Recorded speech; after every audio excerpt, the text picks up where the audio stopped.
Hello viewers, আসসালামু আলাইকুম, welcome to my channel. আমি সাকিব গার্ডেন শেফ থেকে। আর আজকের রেসিপি হচ্ছে রেশমি মালাই কাবাব। প্রতি শীতে বা 31 আর কতই বা বারবিকিউ চিকেন খাবেন, তাই নিয়ে আসলাম একটি নতুন রেসিপি, একদম রেস্টুরেন্ট স্টাইলের, অথেন্টিক ইন্ডিয়ান স্টাইলের রেশমি মালাই কাবাব আজকে তৈরি করে দেখাবো। তো কথা না বাড়িয়ে তো চলুন ভিডিওটি শুরু করা যাক।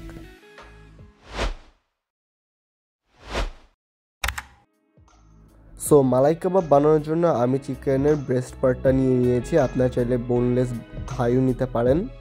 এই ব্রেস্টগুলোকে কিউব সাইজ করে কেটে নিয়েছি এবং এখানে আমি সম্পূর্ণ একটি মুরগির একটি ব্রেস্ট পার্ট ইউজ করছি অ্যান্ড সম্পূর্ণ ব্রেস্ট দিয়ে আমি 4 পিস মানে 4 স্টিক মালাই কাবাব বানাচ্ছি এখানে।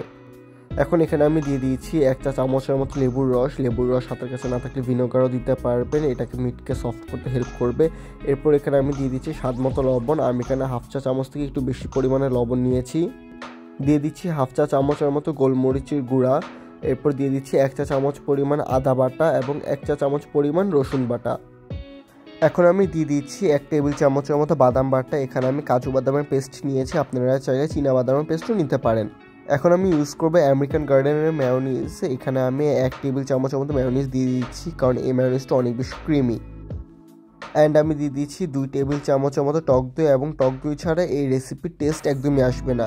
এরপর লাস্টে দিয়ে দিচ্ছি 1/4 টিস্পুন গরম মশলা এবং সামান্য একটু ধনেপাতা কুচি। আর এরপর সম্পূর্ণ এই মিশ্রণটাকে ভালো করে হাত দিয়ে মিশিয়ে ফেলবো। আমার ম্যারিনেশন কমপ্লিট। এখন এটাকে একটা র্যাপিং পেপার দিয়ে র্যাপ করে এটাকে 3 ঘন্টার জন্য রেফ্রিজারেটরে রেখে দিব। এই ফাঁকে বলে রাখি, আমাদের চ্যানেলে বারবিকিউ চিকেন অ্যান্ড বিফ শিক কাবাব সহ আরও অনেক ধরনের গ্রিলড আইটেমের রেসিপি আছে, সেগুলো চাইলে আপনারা দেখতে পারবেন। 3 ঘন্টা পর ফ্রিজ থেকে বের করে নিয়েছি মাংসগুলোকে। আর এখন আমি একটা বাঁশের স্কোয়ার নিয়ে নিয়েছি, আপনারা চাইলে রডের স্কোয়ার্সও ব্যবহার করতে পারবেন। আর এইসব স্কোয়ার্সগুলো আপনি যে কোনো ধরনের বড় সুপার শপে পেয়ে যাবেন। এরপর আমি মিটগুলোকে ভালো করে একটু মিক্স করে তারপর এগুলোকে কাঠিতে লোড করে নিয়ে নিচ্ছি।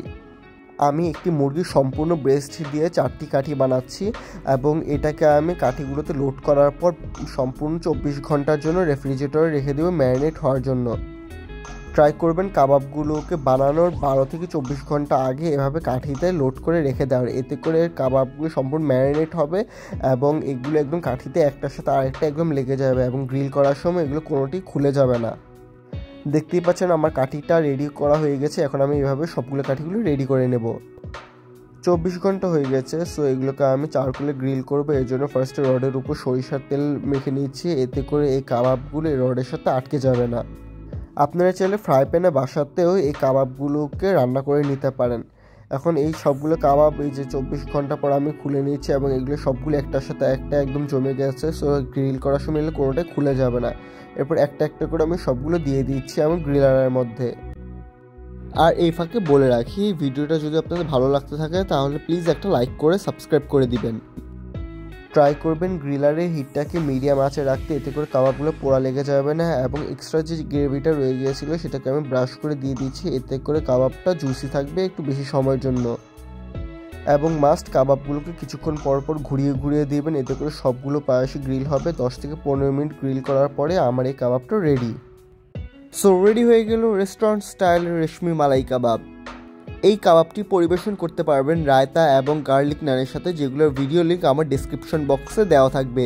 আশা করি ভিডিওটি ভালো লেগেছে। ভিডিওটি ভালো লেগে থাকলে লাইক শেয়ার এন্ড কমেন্ট করতে ভুলবেন না। নতুন নতুন ভিডিও পেতে সাবস্ক্রাইব করে পাশে থাকা বেল আইকনটি বাজিয়ে দিবেন। আর আমাদের সাথে যুক্ত হতে ফেসবুক ইনস্টাগ্রাম পেজের লিঙ্ক ডেসক্রিপশনে দেওয়া থাকবে।